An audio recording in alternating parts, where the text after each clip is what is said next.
Então, primeiro, essa questão posta acerca da polícia marxista, eu só quero deixar registrado que eu não concordo. Eu acho que o nosso problema não é esse. A gente precisa ter uma política democrática, uma polícia democrática, ou seja, uma polícia que respeite o povo e que trate a população não como inimiga, porque o tema da militarização não é o uso de armas. O tema da militarização é você ter uma polícia que se comporta como um exército de ocupação, ou seja, adota em relação à população a mesma lógica que as Forças Armadas adotam em relação a um inimigo. Então, quando o BOP, embora seja polícia civil, invade uma favela agindo como eles agem, eles estão militarizando a ação de segurança pública, ou seja, eles estão invadindo um forte adversário. Se eu vou invadir um forte adversário, eu ataco uma força armada e, portanto, armamento letal, óbito faz parte e você não tem complacência. Agora, não é isso. Não deveria ser isso, não pode ser isso. Então, o nosso problema, na minha opinião, é defender uma polícia democrática, no sentido amplo da palavra. Né? Outra coisa é nós, de esquerda, temos uma compreensão marxista acerca dos limites do Estado e dos aparatos policiais do Estado, que enquanto existir Estado, enquanto existir polícia, significa, é sinal de que a sociedade tem contradições que precisam ser resolvidas da pior maneira possível, né? Que é o emprego da violência. Mas isso é outro assunto. Em relação à questão que a Thelma colocou sobre o PT, aí eu entendo que o debate entraria por outro caminho, ou seja, muito mais, digamos, diferente do debate específico sobre socialismo e estratégia. Mas, para não deixar sem resposta, eu entendo assim. Eu acho que o destino do PT ele está em questão. Minha opinião é essa. Nós estamos vivendo uma situação de crise política muito brutal, em que o PT, mais uma vez, é chamado a ser a chave que vai solucionar a crise. Isso ocorreu em 89 e a classe dominante impediu. Isso ocorreu no final do governo Fernando Henrique e a classe dominante não conseguiu impedir, mas fez o golpe anos depois. E está ocorrendo agora de novo. Esse crescimento das afiliações ao PT, o crescimento das intenções de voto no Lula, significam isso, que para uma parcela grande da sociedade brasileira, o PT é a solução. Mas se o PT não estiver à altura dos problemas, nós vamos entrar numa crise profunda. Essa é a minha leitura da coisa. E isso vai se resolver nos próximos 2, 3 anos. Todos nós que estamos aqui provavelmente vamos assistir ao desenlace, que eu espero que seja positivo, que nós trabalhamos para que seja positivo, não pelo PT, mas pela classe trabalhadora brasileira. Porque se o PT fracassar, não haverá tempo hábil para construir uma outra alternativa de curto prazo. E aí nós vamos ter um longo e tenebroso período de reação no país. Então, nós estamos trabalhando para que a solução seja positiva. Agora, não depende só de nós. Né? Depende de que o conjunto, ou pelo menos um amplo setor do partido, contribua nesse sentido. Não se, para pegar um exemplo típico, não se deixe inebriar. Quer dizer, as pesquisas também indicavam a nossa vitória em 2018. Ontem, importantíssimos quadros do partido babavam ovo sobre as Forças Armadas, importantíssimos. Confiavam nestes comandantes que estão aí. Diziam que eles se opunham ao Bolsonaro. Então, assim, vamos nos entender: o partido tem que estar à altura da expectativa e da esperança do povo brasileiro. Nós podemos estar, mas no momento ainda não confirmamos que estaremos. E, por fim, a questão que o Rui colocou, e que de certa maneira também aparece na fala da Gesilda, só para dizer para a Thelma, lá também tem guerra, Thelma, não é só aqui, só é diferente. As questões das tarefas, tem muita confusão a respeito. Para começo de conversa, o programa que nós aprovamos no Diretório Nacional do PT é um programa cujo horizonte é o capitalismo democrático e que supõe uma série de pré-condições que não existem, na minha opinião. É um programa que tem lacunas imensas, sobre como tratar o capital financeiro, sobre como tratar o agronegócio, sobre como tratar as polícias, sobre como tratar as Forças Armadas. E uma das lacunas desse programa é exatamente o curto prazo.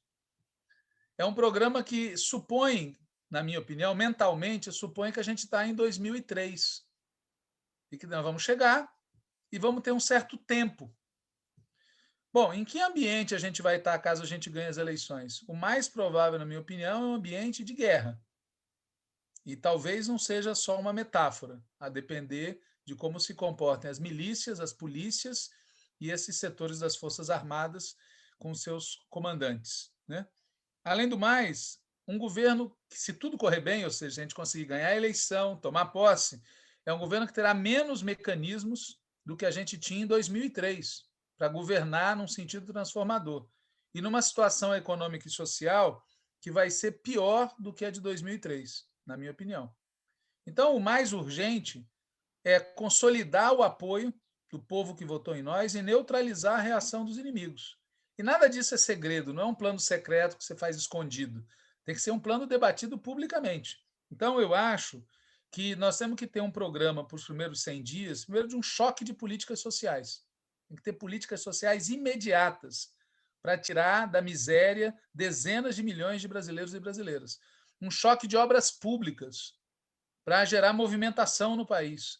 Um programa estatal de geração de empregos. Se é possível ter auxílio emergencial nesse volume superior ao do Bolsa Família, por que não pode ter um programa estatal de geração de empregos? Para acabar com essa ficção de que os capitalistas geram empregos, entendeu?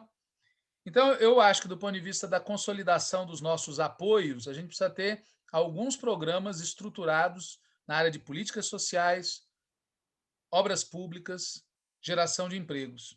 Do ponto de vista da política, eu acho que nós temos que entrar no governo, transformando a empresa brasileira de comunicação numa imensa mistura entre uma BBC e uma Telesur. Nós temos que, no curtíssimo prazo, em 30 dias, ter um imenso megafone para falar com o país inteiro, unitário, centralizado, dirigido politicamente, para enfrentar uma guerra, e tem que ser uma coisa de muito boa qualidade. Eu acho que a gente tem que viabilizar com recursos públicos uma caravana cultural por esse país inteiro para recuperar uma dinâmica de alegria, felicidade política no povo brasileiro. Nós temos um apoio imenso nas camadas dos trabalhadores da arte e da cultura, que tem que ser mobilizados estatalmente. Como, aliás, vamos lembrar do que fez o governo Vargas. Porque tudo isso que eu estou falando aqui, vamos combinar, tudo isso que eu estou falando aqui, de outra maneira, com outros propósitos, se fez na época do governo Vargas. E se fez na época, aliás, uma parte da época do famoso New Deal, que as pessoas gostam de falar a respeito, mas não querem fazer a parte do enfrentamento. Precisa ter essa parte do enfrentamento. Acho que tem que ter uma retomada intensíssima no setor de educação e de saúde. Por exemplo, no setor de saúde, nós temos que retomar os programas que são previstos já na estrutura do SUS, né? Nesses dois casos, a gente já tem uma experiência acumulada muito grande, no caso da área de educação e de saúde, do que pode ser feito. Acho que nós temos que construir uma Guarda Nacional, na linha do que o Genuíno vem propondo. Não é a Polícia Federal, não é a Força de Segurança Pública. Nós temos que construir outra polícia de cima a baixo, com capacidade de entrar nos estados, porque essas polícias militares e essas polícias civis que a gente tem hoje, na sua grande maioria, são inadministráveis. E eu quero lembrar, por exemplo, quando teve as negociações de paz em El Salvador, um dos acordos foi acabar com as polícias, dissolveram as polícias, construíram novas, de alto a baixo. Aqui, nesse nível de letalidade que tem, por que não pode fazer isso?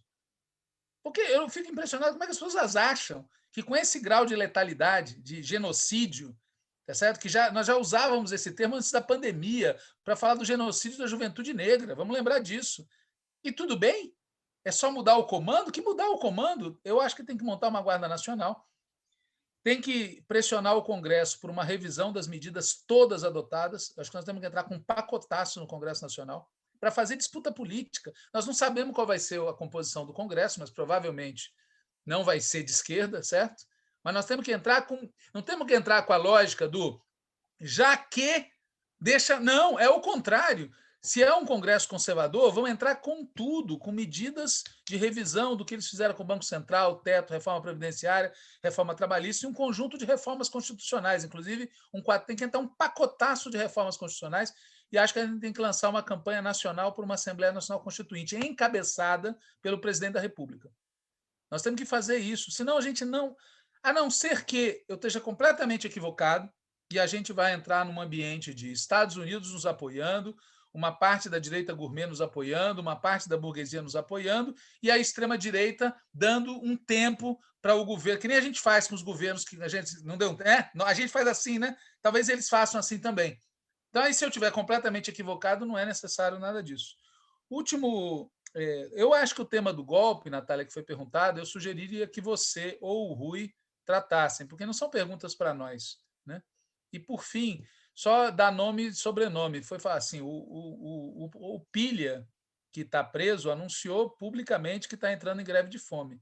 É um negócio gravíssimo e, junto com a prisão da moça que estava batendo panela hoje no Rio Grande do Sul, na passagem do Cavernícola, é um sinal do que vem por aí. Vai ser o guarda da esquina que vai começar a querer tirar a arma, né? É isso. Obrigado pela paciência.